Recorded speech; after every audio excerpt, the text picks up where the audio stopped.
We should learn the specifics of the Senate climate bill on Wednesday. Earlier this week, the wife of one of the co-sponsors, John Kerry's wife, said he and Barbara Boxer will unveil their legislation September 30th. That is this coming Wednesday.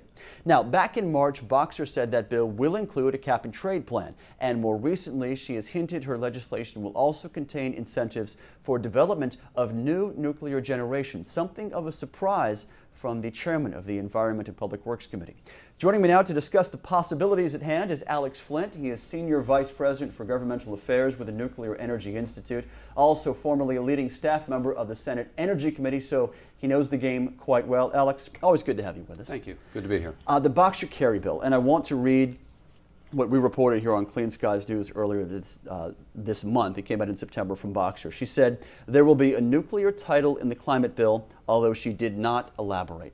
I used the word hint. Do you think it's a little more firm than that?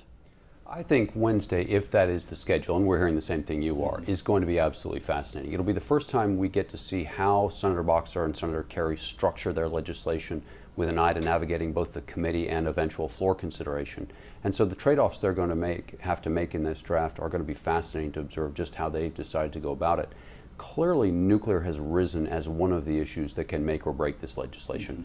Many senators have recognized that nuclear has to be a part of the solution to climate change, and that's why, particularly in the context of Waxman-Markey, the EPA analysis says that we'll have to build 150 new nuclear plants by 2050, and Energy Information Administration says 70 plants by 2030. So they're large numbers, and quite a few senators are saying, given that reality, the legislation has to include significant provisions addressing the needs of the nuclear industry.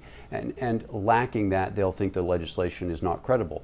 And so the nuclear does have some opponents on the Environment and Public Works Committee who I think Senator Boxer are relying on to be part of the majority to report that legislation. And so she's got a fine line she has to follow. And it'll be very interesting. What I suspect is that there will be provisions in the legislation intended to address this issue. I haven't seen that legislation, so we don't know exactly what the text will be.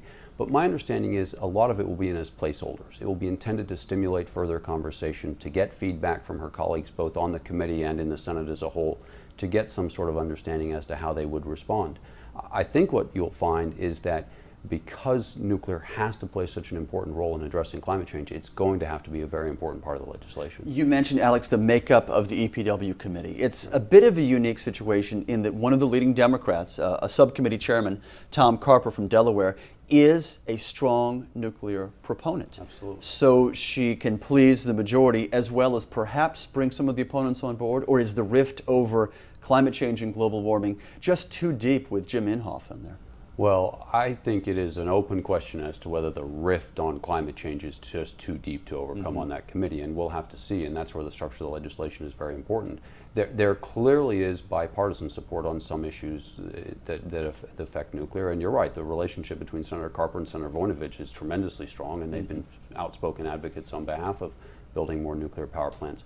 On the other hand, there are some senators, particularly on the Democratic side, who are opposed to the expansion of nuclear. And so we'll have to see whether she tries to craft a bipartisan majority on the committee to report legislation, or if she decides she needs to move exclusively with a Democratic majority, in which case she has to pay a lot more attention to those Democrats who are not as supportive of nuclear energy. The challenge, though, is if she does that, when she gets out onto the floor, it's a very different political calculation.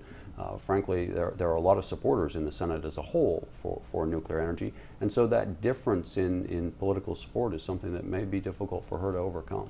Earlier this week, we saw what may be a sign from the Obama administration softening on its stance on nuclear, or if that's not the right term, at least opening up a little more broadly to the possibility. I want to read a quote from Secretary Stephen Chu from DOE that was released earlier this week, and we'll show it to you right now, quoting, "If you really want to restart the American nuclear energy industry in a serious way, we need to send signals to the industry that the U.S. is serious about investing in nuclear power plants." Alex, it's clear his point was involving DOE loan guarantees.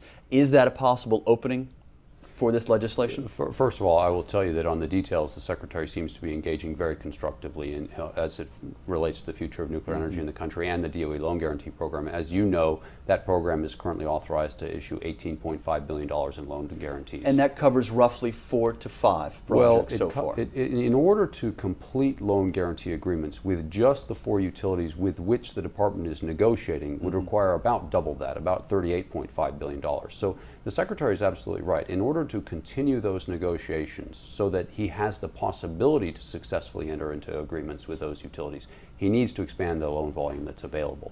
It would be viewed as a very important signal to the industry as to the seriousness that this administration places on building new nuclear plants. That clearly is one of the leading indicators that we're watching. You mentioned the placeholders that we're expecting in this Boxer-Kerry bill. Is that essentially something we will see play out during the markup process? And if so, which committee are we talking about here?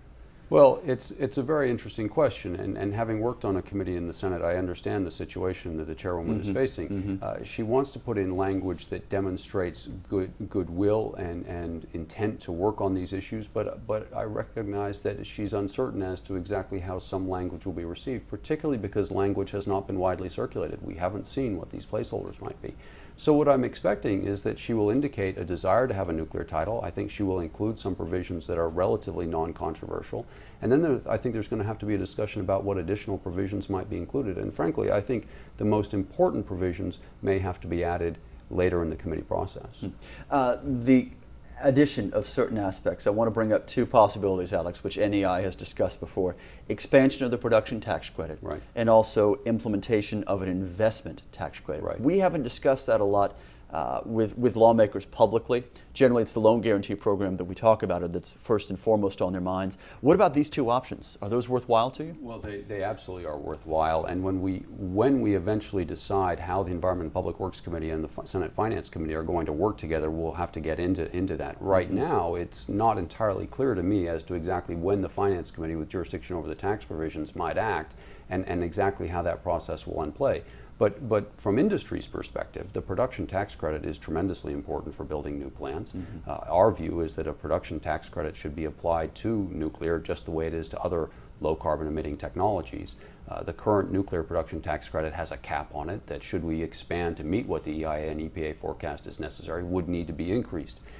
In addition, particularly in the deregulated marketplace, where companies are trying to raise large amounts of capital without the benefits of working in a regulated marketplace, a regulated state, the investment tax credit significantly helps them reduce their upfront costs and would significantly facilitate the construction of new reactors in those states, such as Texas and other deregulated parts of the country. But Alex, we just heard complaints from the wind and solar industries, for example, about the renewal of production and investment tax credits in an economic downturn. The fact that if you're not at a certain profit level, these tax credits don't do you any good.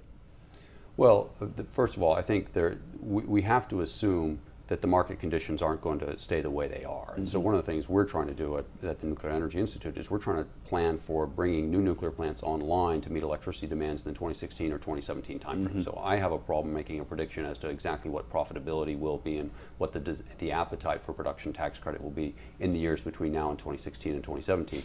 But equally, wisely so, I may add. But equally important, what we're trying to send is a signal as to the government's interest in seeing those sorts of technologies deployed, and it's tremendously important just for that reason alone. Alex, final question. I'm curious, given your experience that we both mentioned on the Senate Energy Committee, you have seen a lot of bills rolled out. This has been an unusual situation. A brief timeline. Boxer, Lieberman, Warner fails in June. In December, Chairman Boxer says, I'm bringing out a new plan. In March, he says, I'm still going to bring it out. Here are a few details. And we get these little updates time and time again. It's promised this summer, then it's delayed, and the House surpasses them. It's delayed again till the end of September. They're meeting this second deadline, but now with healthcare in the mix, it seems to have changed the whole atmosphere. Is this unique in your experience, and is this effective? Or is the process really going to hurt the reception of this bill?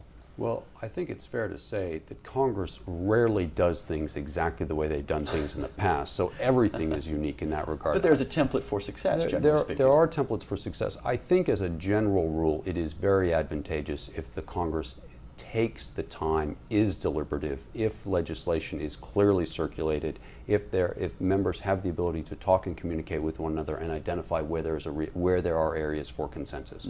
Rushing into things, in my view, adds a layer of difficulty to something that is already tremendously difficult. And we have to recognize, given the makeup of the Senate, Chairwoman Boxer has a real challenge on her hands. This is not an easy task. But I do think that by taking the time to develop a broad consensus, she stands as good a chance as possible. That doesn't mean this is going to be easy, though. All right. The bill rolls out Wednesday. Once you have a chance to digest it, can we have you back in to talk about what's in there for you? Absolutely. I'd love to comment on things once I've read them. And been well informed. Alex Flint is Senior Vice President for Government Affairs with the Nuclear Energy Institute here in Washington. Always a pleasure, Alex. Thank you. Thank you.